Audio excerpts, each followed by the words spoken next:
बिलासपुर के उज्ज्वला होम महिला पुनर्वास केंद्र की कार्यप्रणाली पर सवाल खड़े होने और संचालक पर दुष्कर्म जैसे संगीन आरोप लगने के बाद पुनर्वास केंद्र को बंद करने की केंद्र से सिफारिश की गई है। महिला एवं बाल विकास विभाग ने इसके लिए केंद्र सरकार को पत्र लिखा है। उज्ज्वला गृह में रहने वाली महिलाओं और युवतियों ने संस्था संचालक पर शारीरिक शोषण जैसे गंभीर आरोप लगाए हैं। इस घटना ने महिला बाल विकास विभाग की कार्यशैली पर भी सवालिया निशान लगा दिया है, क्योंकि विभाग के अफसर और उनकी टीम हर साल इसके निरीक्षण के लिए यहां पहुंचती रही है। हैरत की बात यह है कि यहां चलने वाले अनैतिक कृत्य की उन्हें इससे पहले भनक तक नहीं लगी। विभाग के मुताबिक साल 2018-19 और 2020 में उनकी टीम ने उज्ज्वला गृह का निरीक्षण किया था। बीते 17 जनवरी की रात भी टीम निरीक्षण के लिए गई थी, लेकिन अफसर ये मामला नहीं पकड़ सके। पीड़ितों के कोर्ट बयान के बाद मामले का पर्दाफाश हुआ है, जिसमें दुष्कर्म, छेड़खानी और प्रताड़ना जैसे गंभीर अपराध के आरोप संस्था और संचालक पर लगे हैं। पुलिस ने कार्रवाई करते हुए आरोपी संचालक समेत अन्य कर्मचारियों को गिरफ्तार कर लिया। ये डिसीजन हुआ और उसको इम्प्लीमेंट भी करके कल दोपहर पे पूरे को पूरे वेकेट करा दिए। चूंकि एलिगेशन बड़े सीरियस नेचर के हैं, इसलिए अपने तत्काल डायरेक्टर मैडम ने ये वो किया था डिसीजन, और वो इम्प्लीमेंट भी हो गया है।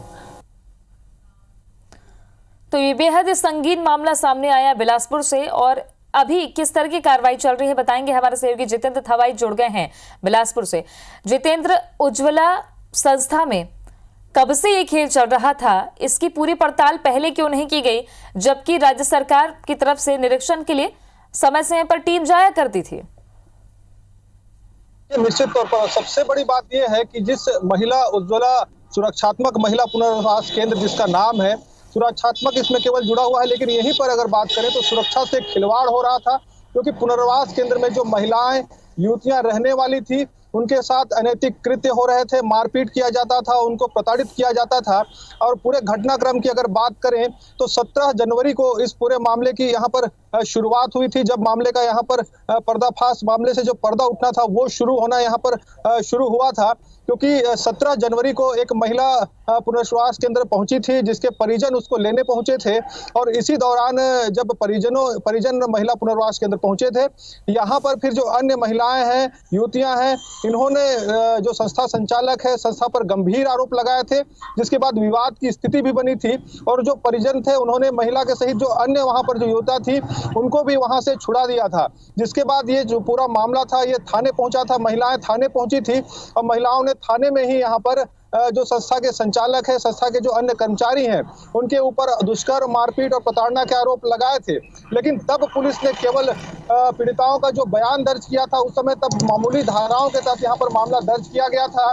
उस समय दुष्कर्म की जो बात थी, पुलिस उससे इनकार कर रही थी। पुलिस के जो बयान थे, पुलिस के बयान के मुताबिक जो बयान युवतियों से लिया गया था उसमें दुष्कर्म की पुष्टि नहीं हो रही थी, लिहाजा केवल मामूली धाराओं के तहत वहां पर मामला दर्ज किया गया था। लेकिन इसके बाद जब अगले दिन 19 जनवरी को महिलाएं फिर से मीडिया के सामने आए, और मीडिया के सामने आने के बाद युवतों ने कई संगीन आरोप लगाए थे। इसमें जो संस्था संचालक है जितेंद्र मौर्य, उसके खिलाफ सीधा आरोप था कि उन्होंने महिलाओं के साथ दुष्कर्म किया है, मारपीट किया है, कई अनैतिक कृत्य जो हैं वो संस्था में संचालित हो रहे थे।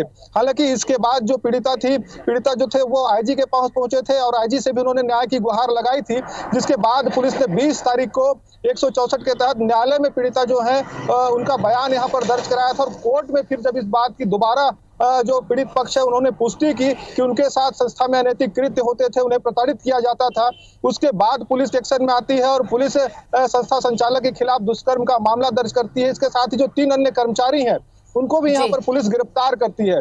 लेकिन इस पूरे घटनाक्रम में अगर सबसे बड़ा सवाल अगर उठता है तो महिला बाल विकास विभाग पर उठता है, क्योंकि विभाग लगातार हर साल यहाँ पर निरीक्षण में पहुंचता है, हर महीने निरीक्षण भी होता है।